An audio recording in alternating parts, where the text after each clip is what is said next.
Turime 2 valandą ir pradėsime šios dienos seminarą apie ArcGIS Pro panaudojimą žemėlapių kūrimui. Bendrai geografinės informacinės sistemos, jos žemėlapį naudoja informacijos pateikimui, analizai ir panašiem dalykam, bendram vaizdui gauti. Čia mes pakalbėsime apie tai, kaip žemėlapį galima panaudoti kaip grafinę priemonę informacijai. Tai papasakosiu keletą tokių pavyzdžių pateiksiu, su kuriais pačiam teko dirbti, kurie leidžia iš standartinės simbolizacijos, iš standartinės išvaizdos žemėlapio padaryti kažką naujo, kitokio. Tai bendrai paėmus žemėlapių kūrimas ArcGIS Pro dažnu atveju yra tik tai šalutinis procesas, dirbant su geografiniam informaciniam sistemom. Ir nedidelis kiekis turbūt GIS naudotojų yra tokių, kurie naudoja ArcGIS Pro, pavyzdžiui, žemėlapių kūrimui kaip tokiam, kur galutinis tikslas yra sukurti žemėlapį. Apskritai, žemėlapio sukūrimas iš esmės būtų galima jį suskirstyti į keletą etapų. Tai pirmiausia, mes turime susirasti duomenys, juos atvaizduoti, tuomet pasiruošti duomenys, nustatyti sutartinius ženklus, užrašus, kitus nustatymus, po to pasirinkti žemėlapio maketą, sudaryti žemėlapio maketą, na ir galiausiai tą pasigamintą žemėlapį eksportuoti, spausdinti. Čia mes kalbėsime apie keletą etapų. Tai yra, pirmiausia, tai yra apie duomenis, apie jų atvaizdavimą, apie grafinės savybės, sutartinius ženklus, užrašus ir panašiai. Tai visų pirma, duomenų atvaizdavimas. Jeigu mes įsidedame sluoksninį žemėlapį, mes natūralu, kad gauname tam tikrą sluoksnio numatytą elgseną. Kaip jis atrodys, paprastai visi turbūt jau yra pripratę, kaip atrodo sluoksnis įdėtas į žemėlapį. Gauna tam tikrą simbolizaciją pagal nutylėjimą ir panašiai. Daugelį nustatymų susijusių su žemėlapiu ir sluoksniu mes galime išsikviesti per kontekstinį meniu. Na ir čia kol kas mes ir plačiau nesustosim. Toliau turime tokį funkcionalumą, kuris leidžia nustatyti sutartinius ženklus ir užrašus. Tai yra būtent tai, apie ką mes ir pašnekėsim šiandien daugiausia. Tai paprastai didžioji dalis naudotojų turbūt naudoja, pavyzdžiui, simbolizaciją tam, kad parodytų skirtingus objektus, pavyzdžiui, pagal atributo reikšmę skirtingomis spalvomis, uždėtų užrašus tam, kad pamatytų, kas ten yra per objektai, kad matytųsi užrašytas kažkoks tekstas iš atributo. O mes pasižiūrėsim, kaip tą galima padaryti dar kitaip, kaip galima išnaudoti tą funkcionalumą, kuris slypi po simboliais ir užrašais, tam, kad mūsų žemėlapiai atrodytų įdomesni, paveikesni ir patrauktų akį. Apskritai yra daugybė įvairių savybių ir nustatymų, kurios turi simboliai ir užrašai. Pavyzdys, kad yra paprastas objektas, koks nors taškas arba poligonas, jie turi sutartinius ženklus, kurie patys sudaryti yra iš sluoksnių, kuriuos galima individualiai nustatyti, kuriuos galima sukombinuoti, išgauti kažkokį kitą naują sutartinį ženklą. Arba, pavyzdžiui, turiu štai, sakykime, administracinius vienetus ir turiu keletas skirtingų atributų. Noriu, kad mano žemėlapyje būtų parodomi 2 atributai. Tai aš galiu padaryti per spalvų kombinacijas. Jeigu turiu poreikį parodyti užrašą žemėlapyje, tai vėlgi standartiškai aš galiu užrašyti viską vienodų šriftu, vienodo dydžio raidėmis. Jeigu mano žemėlapio objektai turi tam tikrą hierarchiją arba kažkokį kiekybinį požymį, kaip pavyzdys, pavyzdžiui, gyvenvietės ir gyventojų skaičius. Tai aš galiu padaryti taip, kad mano gyvenvietės, kurios yra mažos, gyventojų skaičiaus atžvilgiu būtų vienaip užrašomos, pavyzdžiui, dideli miestai būtų užrašomi kitaip. Tas yra padaroma per užrašų klases.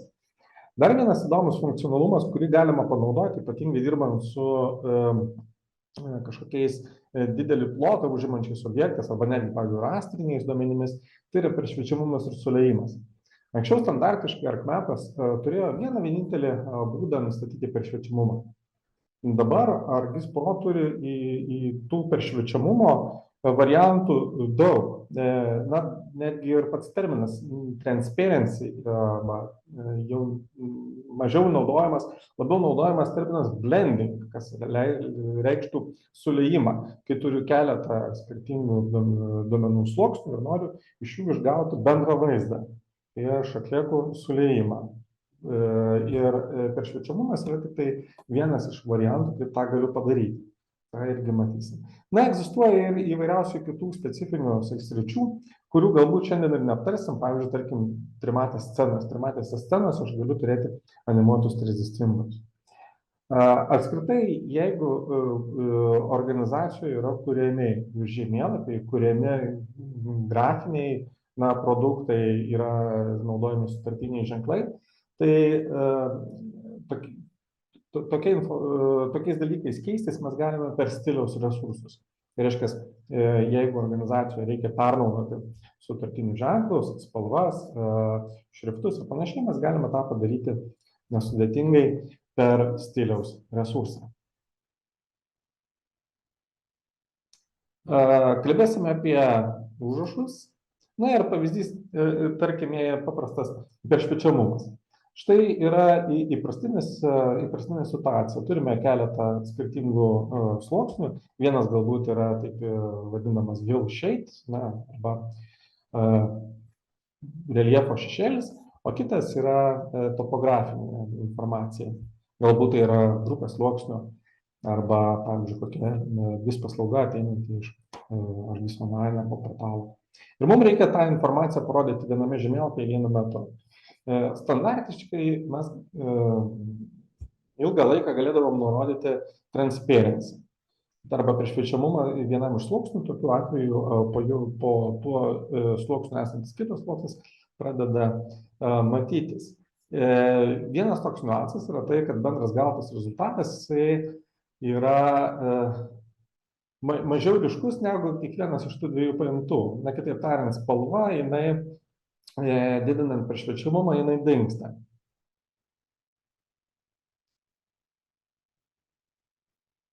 ArcGIS Pro pradėjo turėti kitus sulėjimo metodus ir, pavyzdžiui, čia mes galime palyginti, kaip skiriasi transparency ir multiply rezultatas. Reiškia, transparency iš esmės suskaičiuoja bendrą išvestinį dydį kaip tam tikrą vidurkį, reiškia, dviejų sluoksnių. Tuo tarpu multiply rezultatas bus ryškesnis ir ne ta, reiškia, topografinė žemėlapio spalva, jinai bus išlaikyta geriau. Yra ir kitų metodų, pavyzdžiui, screen metodas, hard light metodas. Ir mes iš esmės galime bandyti ir pasižiūrėti, kaip skirtingi metodai duos skirtingus žemėlapius. Pavyzdžiui, čia, kaip matome, kitas rezultatas, tai yra tie patys pradiniai duomenys, bet panaudotas hard light metodas sulėjimui. Ir mes matome, kad tiek reljefo informacija, tiek topografinės informacijos spalvos, jos vienodai gerai atrodo bendrame sulėtime perdengtame rezultate. Mes galime pasilyginti, kaip, sakykime, įprasto peršviečiamumo ir kaip hard light sulėjimo atveju mūsų žemėlapiai skiriasi. Ir natūralu, kad nesudėtinga pasakyti, kuris variantas yra geresnis. Tokių metodų yra pakankamai daug. Jos galima rasti sluoksnio įrankių juostoje ties skirelių efektai. Dar viena vieta, kur tokie efektai būtų panaudoti, tai yra vektorinių duomenų peršviečiamume. Na, kaip pavyzdys, jeigu aš turiu daug objektų, kurie yra vienas šalia kito ir sutartiniai ženklai dengiasi vienas su kitu, tai tokiu atveju aš gaučiau vaizdą panašų kaip čia. Ką mes galime padaryti, tai mes galime paimti ir sulieti juos tarpusavyje ir tokiu būdu padaryti lyg peršviečiamus simbolius, kurie nemaskuotų, neslėptų kitų objektų, kurie yra greta. Na ir čia išgautas rezultatas, tai yra tokios švieselės. Parodysiu pavyzdį, kaip kitas žemėlapis irgi tą patį funkcionalumą išnaudoja. Na, tai kadangi tema yra labai tokia susijusi su grafiniais dalykais, tai galbūt mažiau skaidrių ir daugiau grafinių pavyzdžių. Tai seminaro projektas. Na ir parodysiu galbūt keletą tokių pavyzdžių, su kuriais man pačiam teko dirbti, kurias aš pats dariau ir man jie pasirodė įdomus tam, kad parodyčiau jums. Pirmiausia, tai nuo spalvos. Turime tokią situaciją, štai pasiėmiau ir įsimečiau į ArcGIS Pro skenuoto žemėlapio, tiesiog paveikslėlį. Fragmento paveikslėlį jisai gali būti pririštas, gali būti ne pririštas, nekoordinuotas geografinė erdvė, bet man patiko tiesiog šio žemėlapio spalvos. Įsidėjau analogiško mastelio topografinių duomenų rinkinį. Čia yra 50 000 mastelio duomenys topografiniai.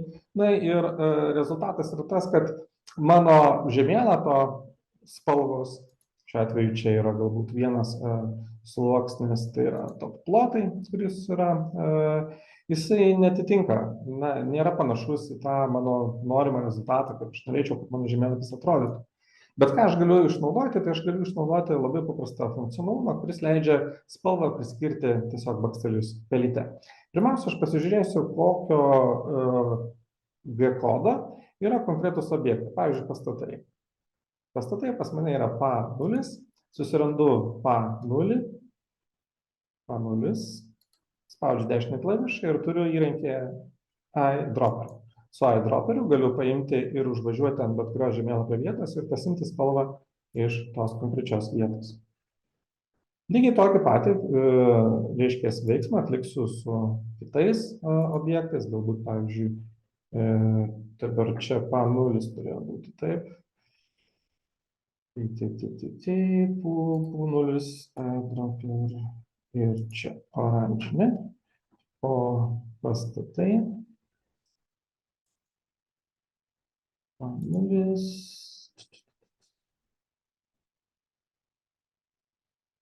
Nematau to. Na, žodžiu, tęsiu procesą. Kiekvienam sluoksniui iš esmės priskiriu spalvą iš skenuoto žemėlapio. Taip tęsiu tol, kol mano žemėlapis atrodo štai šitaip. Na ir galim palyginti iš esmės, kad rezultatas pakankamai panašus yra į mano skenuotą žemėlapį. Tokias spalvas galiu priskirti bet kuriam sutartiniam ženklui, panaudodamas, na, iš esmės bet kokį paveikslėlį, kurį turiu kompiuterį arba radau internete.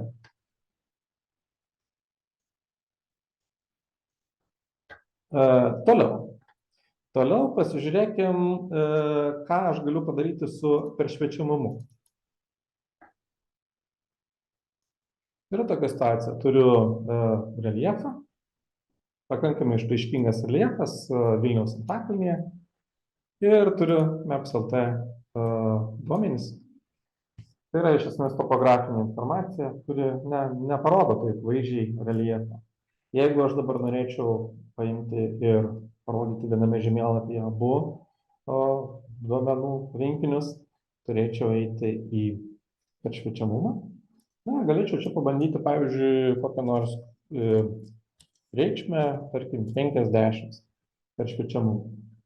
50% peršviečiamumas iš esmės topografinio žemėlapio spalvas, na, jas padaro sunkiai įžiūrimas. Grįžtam atgal. Ir pasirinkime kitą būdą peršviečiamumui nurodyti. Tai yra, pasimsime suliejimo metodą.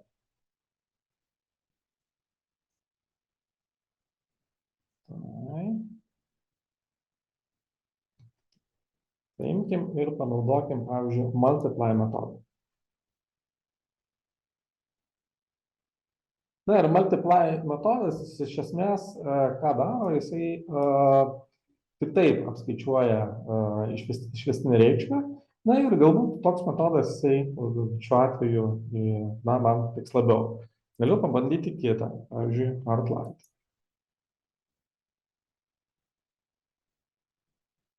Na ir matau kiek kitokį rezultatą. Iš esmės, tokį metodą galima bus pritaikyti ir kituose žemėlapiuose, kuriuos parodysiu. Dabar pasižiūrėkime į sutartinius ženklus. Turiu paprastą pakankamai žemėlapį, kuriame sudėjau pasaulio miestus. Pasaulio miestai parodyti sutartiniais ženklais pagal gyventojų skaičių. Na, standartinio tradicinio žemėlapio atveju naudojami štai tokie sutartiniai ženklai, kurie sudaryti iš įvairių apskritimų, skrituliukų. Gali būti, kad, pavyzdžiui, didesni objektai jie galėtų turėti ir kažkokį kitą sutartinį ženklą turintį tekstūrą. Apskritai žemėlapiuose pakankamai įdomu kurti įvairias tekstūras grafinės. Kaip tokie sutartiniai ženklai atsiranda? Pirmiausia, aš susiskaidau savo žemėlapio sluoksnių duomenys į intervalus. Šiuo atveju intervalai nustatyti rankiniu būdu. Jeigu noriu, galiu kažkokiam kitam sluoksniui nustatyti juos pasirinkęs vieną iš intervalų suskirstymo būdų. Toliau nustatinėjame atskiri sutartiniai ženklai kiekvienam rėžiui reikšmių pagal gyventojų skaičių šiuo atveju. Taip pat paprasčiausias tai gali būti tiesiog burbuliukas turintis juodą kontūrą ir baltą viduriuką. Tai yra, na, mažas gyvenimas. Apskritai, sutartiniai ženklai, jie turi savo struktūrą, kuri irgi turi sluoksnius, turi efektus ir panašius dalykus. Nustatinėdami atskirus sutartinius ženklus mes turime iš esmės pasirinkimą iš galerijos. Čia mes galime pasirinkti turimą sutartinį ženklą iš vieno iš stilių, kurie yra mano projekte. Stiliai apskritai gali skirtis tarp projektų. Pavyzdžiui, aš galiu į konkretų projektą įsitraukti naują stilių, arba galiu aš juos nustatinėti, reiškia, individualiai. Dažniausiai pradedu nuo to, kad pasirenku kažkokį standartinį ženklą iš stiliaus, o tada keičiu jo savybės. Apskritai tos savybės jos yra nustatomos trijose skyreliuose. Pirmas skirelis kalba apie tai, kur, reiškia, bendra ženklo išvaizda. Spalva, kontūras, dydis, kampas, gali būti efektas halo. O toliau kiti du kalba apie žemėlapio sutartinio ženklo struktūrą ir tos struktūros elementų, tai yra sluoksnių savybės. Pirmiausia, struktūra. Struktūra susideda iš sluoksnių. Pavyzdžiui, tarkim, norėdamas padaryti štai tokį arba tokį ženklą, aš naudočiau, na, turbūt du sluoksnius sutartiniam ženklui. Jeigu noriu keisti struktūrą kito ženklo, aš galiu čia pat paimti ir paspausti, reiškia, turinio lange, contents lange, kitą sutartinį ženklą ir peršokti į to ženklo nustatymus. Pavyzdys, čia mes turime ženklą, kuris susideda iš juodo taškelio ir balto skrituliuko juodo kontūro apačioje. Na ir matome, kad jis susideda iš dviejų sluoksnių. Tokius sluoksnius mes galime pridėti naujus. Sluoksniai turi tipus, na, tai gali būti markeris, tai yra tašką reprezentuojantis ženklas, gali būti stroke arba linijinis toksai ženklas arba fill, tai yra užpildas. Užpildai, linijos ir markeriai arba taškai, jie yra naudojami įvairios geometrijos sluoksnių sutartiniam ženklam.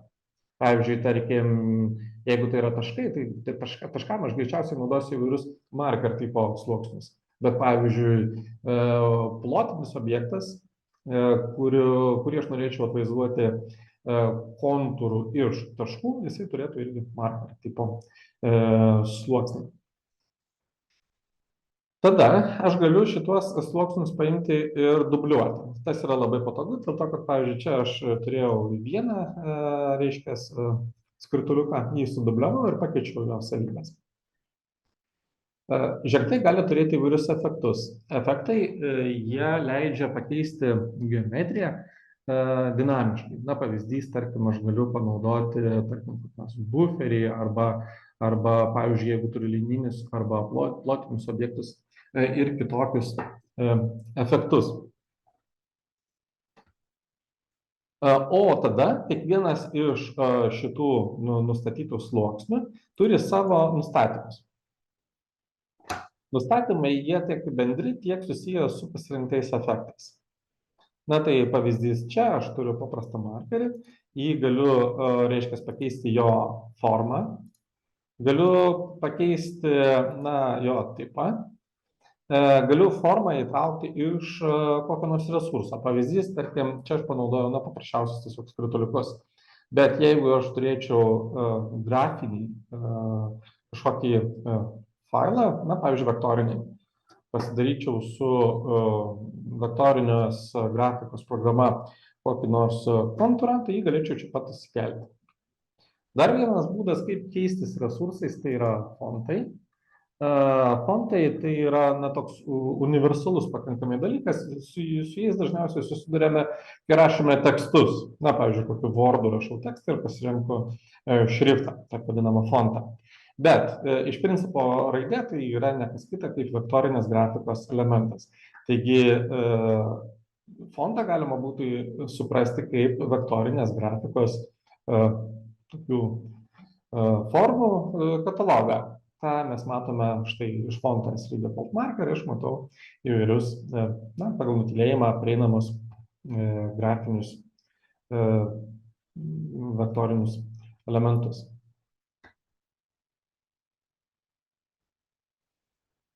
Tai tokiu būdu aš galiu nurodyti, reiškia, skirtingus sutartinius ženklus, galbūt, pavyzdžiui, čia sudėtingesnis gali būti štai toks. Panaudojau bent keletą sluoksnių, jie visi iš esmės yra šešiakampiai. Šešiakampis, kuris vaizduojamas viršuje, jis gali turėti tekstūrą. Taigi, kitaip tariant, mano sutartinio ženklo sluoksnis, jisai savo ruožtu turi geometriją, kurią būtų galima nurodyti.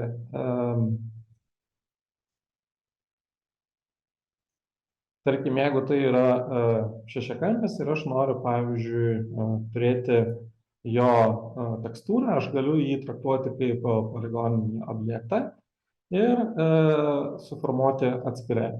Format polygon symbol leidžia pereiti į atskirą žemėlapio sutartinio ženklo sluoksnio nustatymą, lyg tai būtų poligoninis plotinis sutartinis ženklas. Čia savo ruožtu aš galiu turėti įvairius efektus. Kaip pavyzdys, šiuo atveju aš uždėjau tiesiog hatched fill, tai yra tokį štrichavimą. Tam štrichavimui uždėjau kampą, atstumą tarp štrikų ir panašiai. Ir išvalgau. Toliau turime šiame žemėlapyje užrašus. Užrašai yra irgi pakankamai specifinė sritis, gaminant žemėlapius. Kodėl? Užrašas iš esmės sudarytas yra iš ko? Iš teksto. Tas tekstas ateina iš atributinės informacijos. Ir tą galima nustatyti per labeling nustatymus. Bendrai paėmus, užrašai žemėlapio objektams būtų viename sluoksnyje vienodi. Tai yra pagal nutylėjimą mes turime juos vienodus. Bet ką mes galime padaryti? Mes galime juos suskirstyti į klases. Ir klases dažnai skirstame pagal simbolizacijos savybės. Kitaip tariant, jeigu mano objektai parodyti skirtingais sutartiniais ženklais, tai lygiai taip pat užrašą galiu traktuoti kaip sutartinį ženklą, kad jis skirtusi, ir pavyzdžiui, tarkim, gyvenvietės, kurios yra didesnės, jos būtų užrašomas didesnių šriftų arba kitokių, dideli miestai būtų rašomi didžiosiomis raidėmis ir panašiai. Reiškia, aš turiu klases, Klasės jos pasižymė savo savybėmis. Jas galima, reiškia, pamatyti ir konfigūruoti.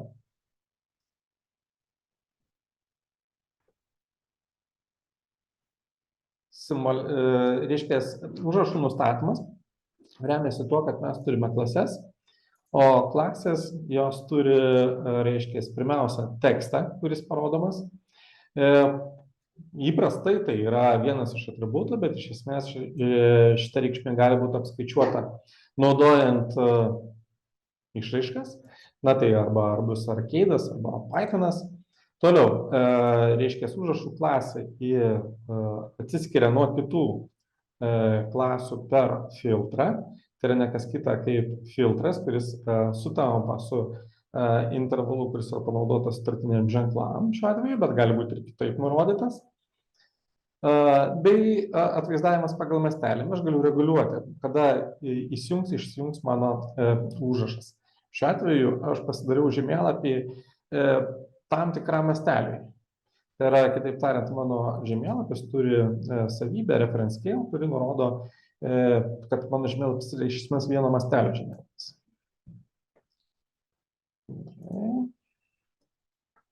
Toliau turime nustatyti, kaip atrodys mūsų užrašai. Tai yra iš esmės du skyreliai. Pirmasis skyrelis nurodo šrifto savybės. Tai yra pakankamai daug savybių. Šriftas, šrifto variantas, dydis, spalva, kontūras, įvairūs efektai, tokie kaip pabraukimas, perbraukimas, didžiosios mažosios raidės ir panašus. Čia iš esmės mes kalbame apie tekstą kaip simbolį. Tai taip, kad čia galime nurodyti tas savybės. Toliau tekstas yra iš esmės tam tikras teksto blokas. Na, kitaip tariant, bendrai galėtumėm įsivaizduoti, kad bent koks užrašas, nors jis yra padarytas iš vieno žodžio, bet jį galima traktuoti kaip pastraipą. Jeigu, pavyzdžiui, mano, tarkim, užrašas susidaro iš dviejų žodžių, tai mes jau galime turėti tarpus tarp žodžių, tarpus tarp eilučių. Čia pat galime reguliuoti, kokie būtų tarpai tarp raidžių ir panašus efektai, kuriais galima pakeisti užrašo išvaizdą. Na ir pozicija. Pozicija tai yra išdėstymas, kaip aš išdėstau savo užrašus prie objektų.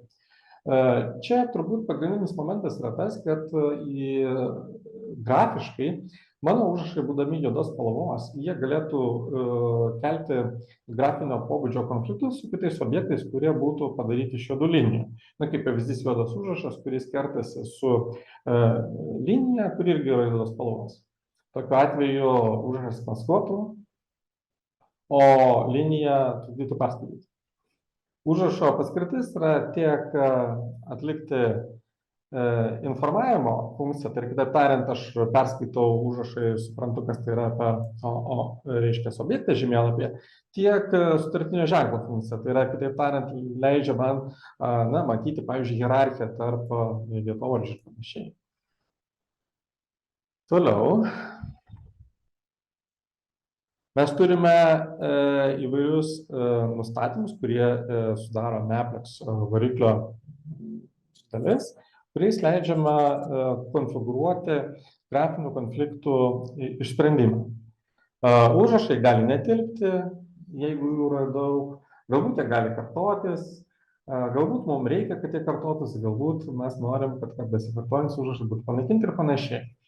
Taigi mes galime valdyti nustatymus, kurios sistema iš esmės naudoja apskaičiavimą užrašo žemėlapyje. Pavyzdžiui, perkeliamas naują eilutę, sumažinimas, automatinis sumažinimas tam tikro intervalo limituose. Ir šitų nustatymų parinkimas iš esmės yra atliekamas iteraciškai. Na, kitaip tariant, pakeičiu kažkokį nustatymą ir pasižiūriu, koks rezultatas. Jeigu, reiškia, tokiu priartėjimo būdu, artėju prie tokio rezultato, kuris būtų panašiausias tai, ko tikėjausi. Bei grafiniai konfliktai. Kas atsitinka, jeigu, pavyzdžiui, tarkim, yra du užrašai. Tarkim, šalis Lietuva susideda iš dviejų poligonų. Žemyninė Lietuva ir Kuršių nerija. Na ir du užrašai ar vienas. galiu, pavyzdžiui, panaikinti besidubliuojančius užrašus. Atkreipkite dėmesį, kad jeigu aš pastumsiu žemėlapį, mano užrašai būtų performuojami iš naujo. Taip yra dėl to, kad tai yra dinamiškai formuojami užrašai arba labeliai. Iš esmės, jeigu mes darome žemėlapį kaip tam tikrą kažkokį jau galutinį rezultatą, kur mūsų tikslas yra pagaminti žemėlapį, tai galbūt mes norėsime tos užrašus individualiai kurti, redaguoti, stumdyti ir panašiai.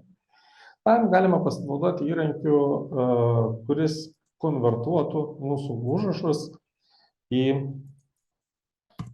anotacijas. Anotacijos tai yra užrašai, kurie saugomi kaip duomenys. Anotacijas galima pasigaminti, užrašus konvertuojant tiesiai iš žemėlapio. Pasirinkus žemėlapį mes galime ten esančius užrašus, tai yra labelius, konvertuoti į statinės anotacijas, saugomas, pavyzdžiui, toje pačioje duomenų bazėje kaip pradiniai duomenys. Tokiu atveju mes galime pasirinkti Create Feature Linked Annotation, kas reikštų, kad mūsų anotacijos turėtų ryšį su pradiniais objektais. Tai, šiuo atveju, pavyzdžiui, taškais ir poligonais. Mano valstybės taip pat galbūt turi užrašus, valstybių pavadinimai. Ir, reiškia, konvertuodamas į anotacijas, aš gaučiau naują duomenų rinkinį, kurį galėčiau įsidėti į žemėlapį. Ir anotacijas. Anotacijos jau savo ruožtų yra fiksuota vieta turintis užrašai. Dar kitas, sakykime, geras dalykas yra tai, kad kadangi nereikia perskaičiuoti jų išdėstymo, kiekvieną kartą pastumus žemėlapį, taip pat žemėlapis pasidaro greitesnis. Bei anotacijas galima kurti ir redaguoti. Reiškia, jeigu aš pereisiu į redagavimą ir pasirinksiu, pavyzdžiui, kažkokią anotaciją, aš galėsiu ją, pavyzdžiui, perstumti į kitą vietą arba, pavyzdžiui, atsistojęs ant objekto, galėsiu, tarkim, sukurti naują. Pavyzdžiui, pasirenku tipą, tai yra iš esmės šitie kaip vektorinių duomenų redagavimą aš turiu redagavimo šablonus, taip ir anotacijų redagavimo šablonus susijusius su užrašų išvaizda. Ir galiu pasirinkti, kaip mano tas užrašas būtų išdėstytas horizontaliai, ant atkarpos, ant lanko, ant kreivės. Ir čia galiu įvesti tekstą. Jeigu teksto vesti nenoriu, galiu atsistoti ant objekto, paspausti Find Text ir tas tekstas užsipildys automatiškai. Ir tada galiu, reiškia, savo tą užrašą padėti žemėlapį. Dabar man čia to fonto gali. Gerai.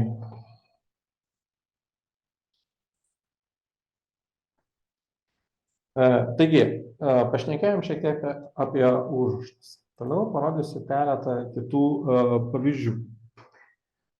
Sakykime, jeigu turim paprastus sutartinius ženklus, bet kartais tas pačias savybės ir efektus mes galime panaudoti įvairiam grafiniam rezultatam pasiekti.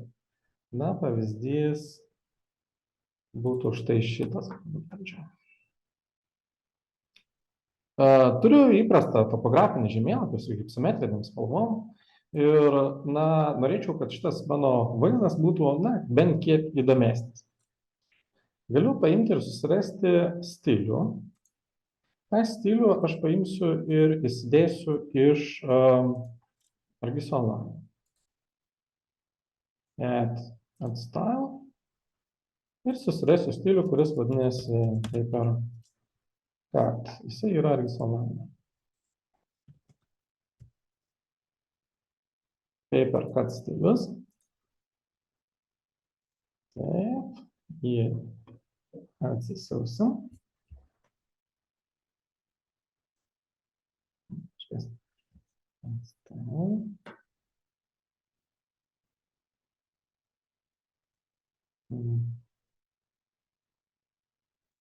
gal čia skambės, ne?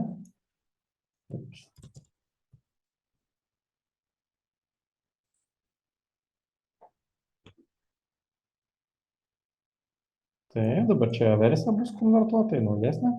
Ir aš turiu stilių.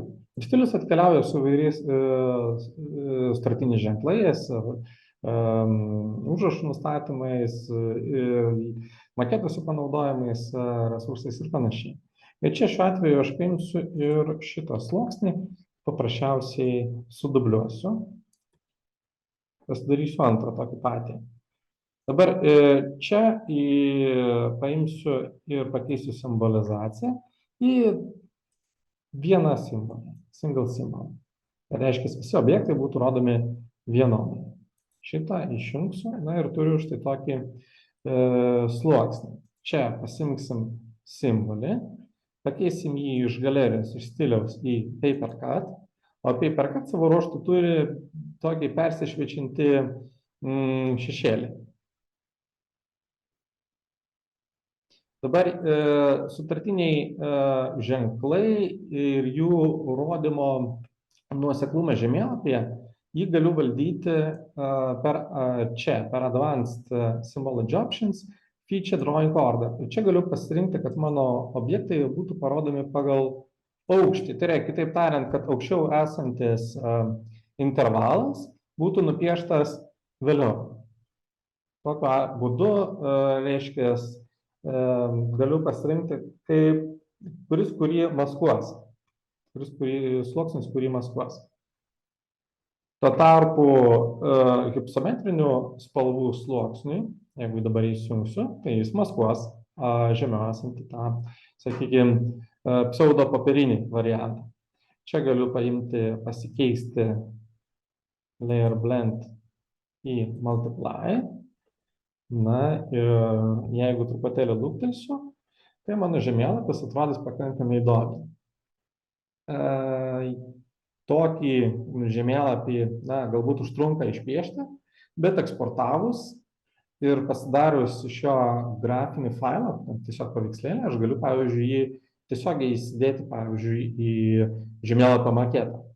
Kitaip tariant, jeigu mano tikslas yra, pavyzdžiui, gaminti žemėlapį eksportavimui, spaudai ir panašiems dalykams, tai aš galiu nebūtinai žemėlapį gaminti, jo žemėlapį tą maketą gaminti iš realių duomenų, aš iš esmės galiu pasigaminti tarpinį rezultatą, pavyzdžiui, grafinį failą iš žemėlapio vaizdo, kurį turiu.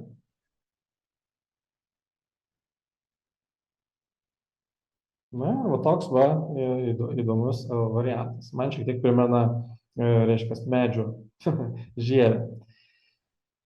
Gerai, parodysiu dar ką nors.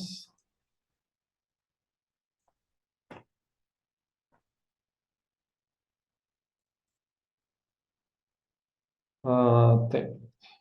Pasiėmiau vektorinius duomenis, tai yra miestas.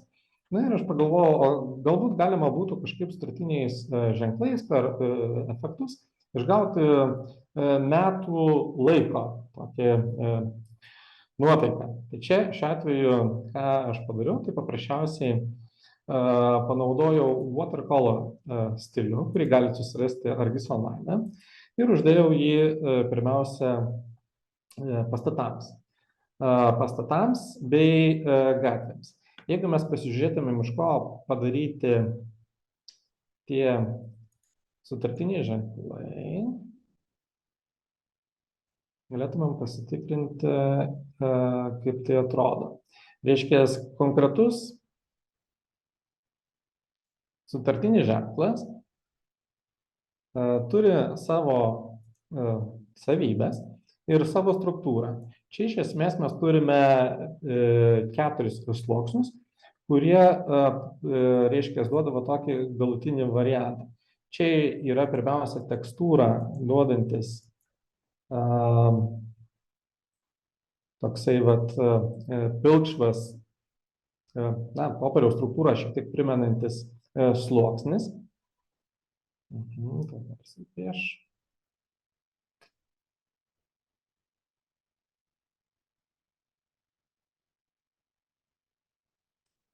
Tada turime picture stroke, tai yra kontūras. Kontūras padarytas yra irgi iš tokios netiesios linijos, kuri yra galbūt, pavyzdžiui, piešta su vektorinė grafika. Toliau yra sudubliuotas irgi tekstūrą turintis ir spalvą persišvenčianį turintis sluoksnis.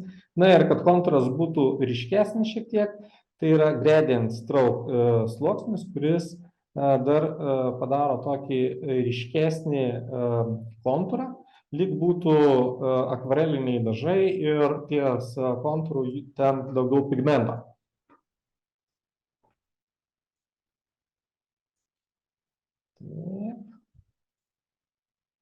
Dabar, jeigu turiu tokius pastatus, tai galima dar šiek tiek, pavyzdžiui, atkreipdėmėsi į tai, kad pastatai žiemą jie meta ilgą šešėlį. Taigi galiu paimti pastatus, juos prastumti su efektu. Čia aš paėmiau ir įdėjau tiesiog du dar sluoksnius, kurie abudu yra tie patys pastatai, šiek tiek padidinti panaudojant buferius ir turi persišviečiamumą per spalvą. O efektas move leidžia man nustumti šešėlį objekto atžvilgiu ir tokiu būdu aš gaunu tokį pseudo šešėlį.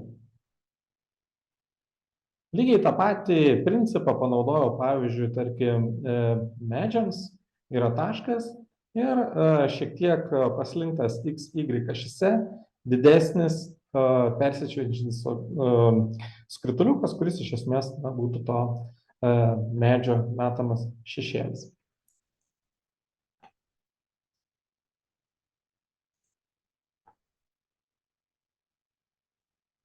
Taip. Dar vienas variantas. Čia norėjau pasigaminti žemėlapį, kuriame būtų parodytas Lituanikos skrydžio iš Niujorko į Kauną maršrutas ir stilistiškai jis būtų panašus, galbūt į 4-20 amžiaus dešimtmečio grafinius kūrinius.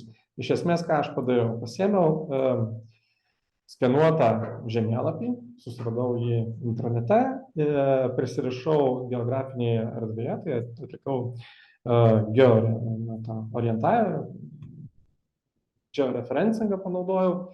Toliau įsidėjau du objektus, tai yra du miestai, ir sukūriau liniją jungiančią į juos kaip ortodromą. Kitaip tariant, trumpiausias atstumas žemėlapyje jisai atvaizduojamas lanku.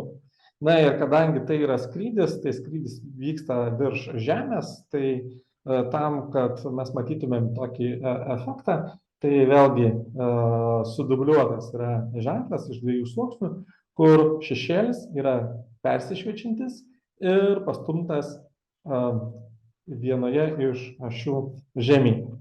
Ir tokiu būdu gaunamas efektas šešėlis.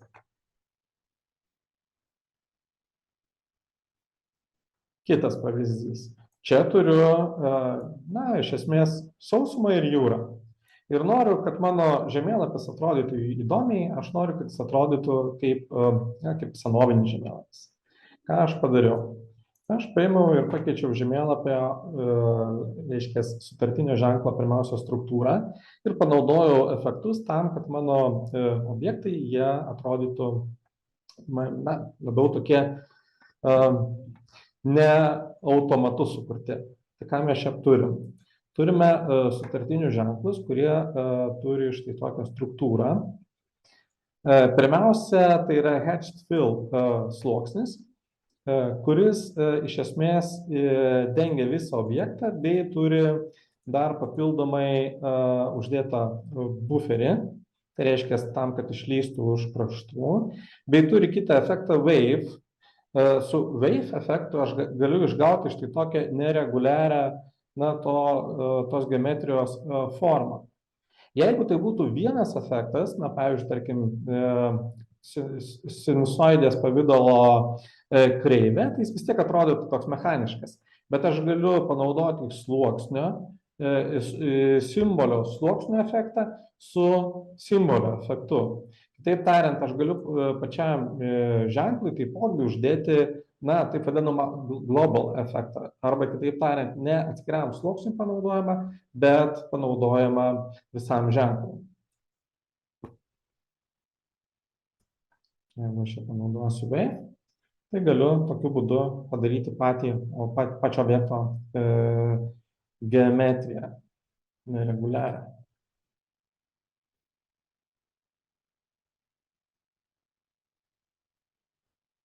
Aišku, kad naudojant tokius efektus pats priartėjimas yra, na, toks nuoseklus. Reiškia, tas rezultatas nebūtinai iš karto bus toks, kokį mes norėtumėm gauti. Taip, gal aš veltui šitą paspaudžiu dabar.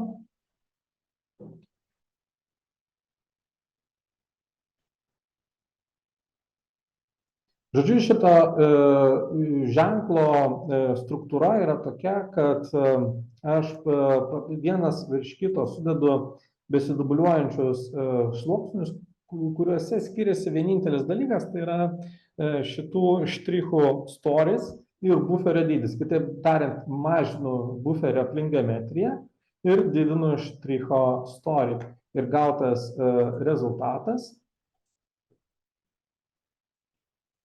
jisai, reiškia, dar ant viršaus uždengiu baltų plotų, tai yra to pačio objekto plotas, bei juoda linija, tai yra kontūras. Jeigu paimsiu ir dar, pavyzdžiui, sudubliuosiu baltąjį plotą ir pridėsiu šitam efektą move, aš galiu išgauti dar vieną efektą. Na, gal dar ir buferį pridėsim čia. Taip, atsiprašau, šitam add effect buffer. Ateisiu čia ir pakeisiu jo dabar spalvą į juodą. Ir galiu jį paimti ir pastumdyti ašise.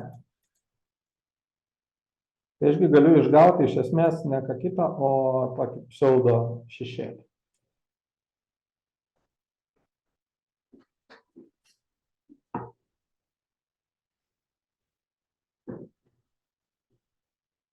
Tai tokiu būdu, iš esmės, nesudėtingomis priemonėmis galiu išgauti tokio senovinio žemėlapio nuotaiką.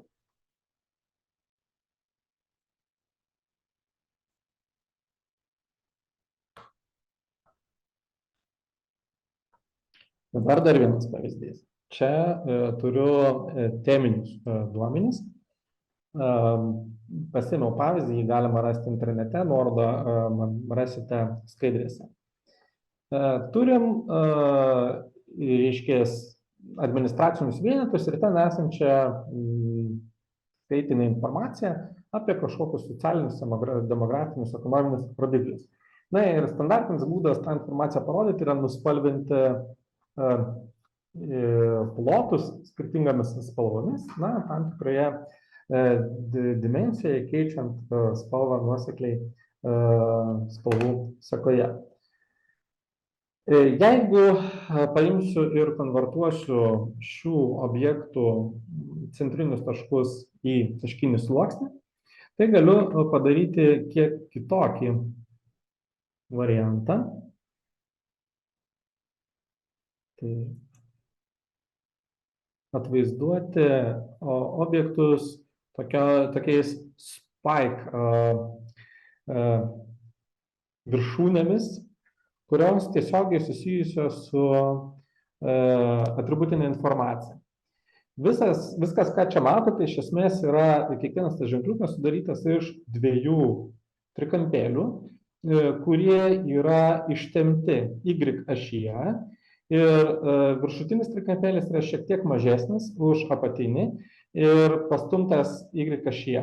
Tokiu atveju jūs matote, lyg tos viršūnėlės būtų padarytos iš linijos. Iš esmės tai yra ne kas kita, kaip apatinis trikampis persišviečiantis iš apačios.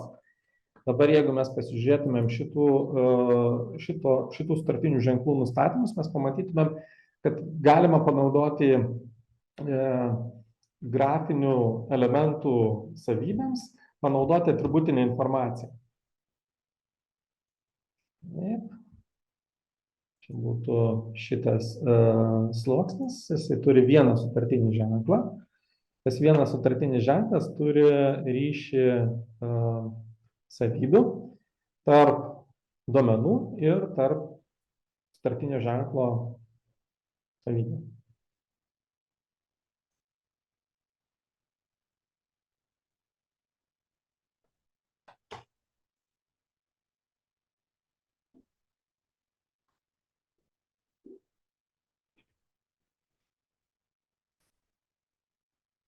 Pasiklaus.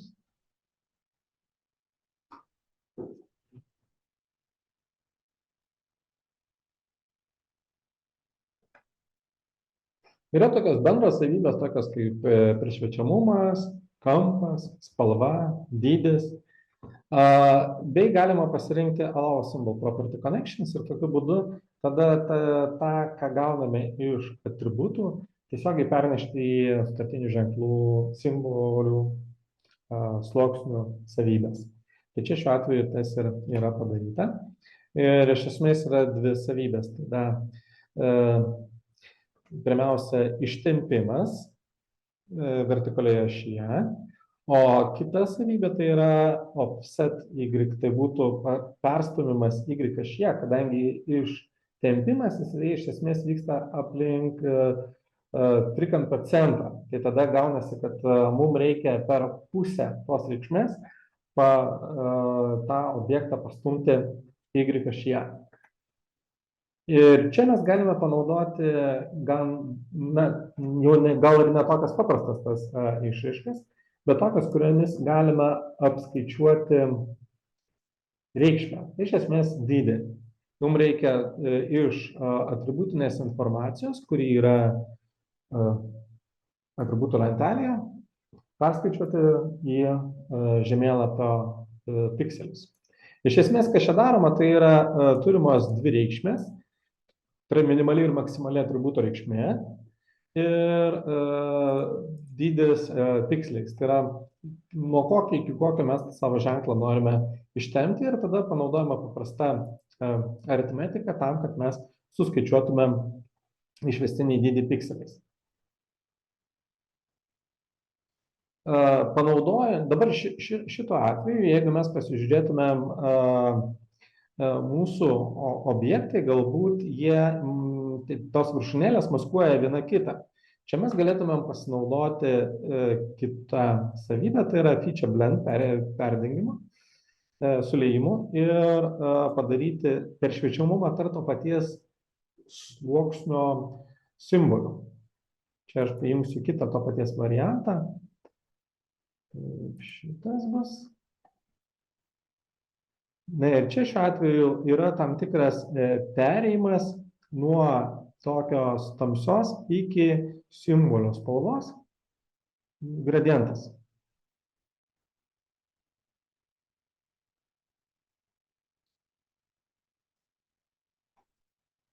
Toliau. Tai specifinė dar informacijos dalis, kurią galima parodyti žemėlapyje, tai yra reljefas. Reljefą galima parodyti vėlgi įvairiai, bet aš parodysiu vieną iš pavyzdžių.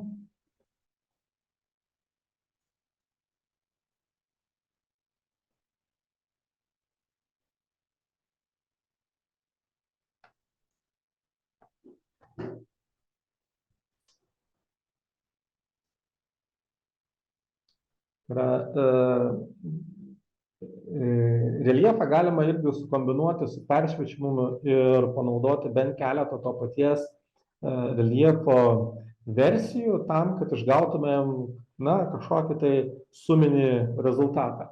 Čia šiuo atveju aš turiu keletą skirtingo detalumo DEM duomenų sluoksnių. Ir juos kombinuodamas galiu išgauti, na, pavyzdžiui, tai, kad štai forma, kažkokie kalnai, jie galbūt būtų dar papildomai perdengti su mažiau detaliu demo, arba tiksliau to demo gel shade'u. Ir aš gaučiau, na, labiau tokią apibendrintą, bet kartu ir aiškesnę formą.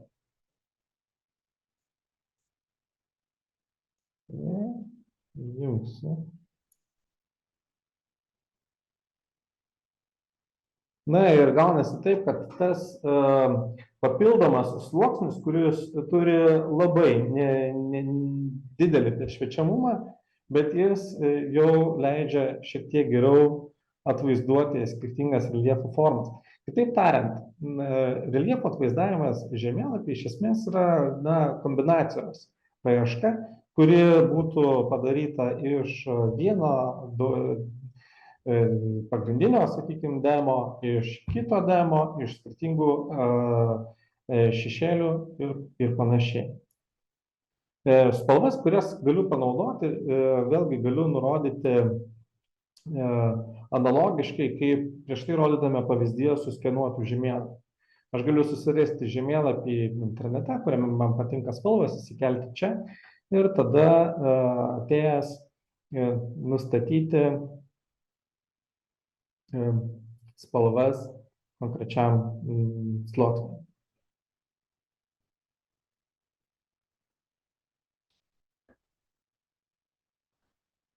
Na, o toliau, reiškia, turint pasigaminus įvairių žemėlapių, mes galim juos panaudoti maketuose.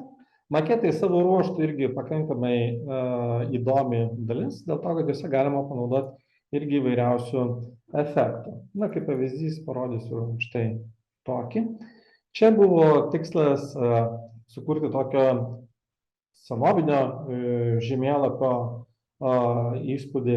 Ir iš ko šitas, reiškia, maketas yra padarytas, tai pirmiausia iš žemėlapio vaizdo. Žemėlapio vaizde panaudoti sutartiniai ženklai, naudojant na, vėlgi stilių paimta iš ArcGIS Online, tai yra SRI, na, toksai teikiamas stilius watercolor ir, na, toks žemėlapis gaunasi. O informacija, kuri čia patenka, yra apipavidalinama papildomai uždedant tekstūrą aplink tekstūrą aplink lapo kraštus. Tai iš esmės yra paveikslėlis, kuris turi peršviečiamumą, na tai galbūt yra PNG paveikslėlis, didesnė centre ir mažesnė šonuose bei popieriaus struktūra. Toliau įdėjau, na, tokį skristuvėlį. Skristuvėlį atkartoja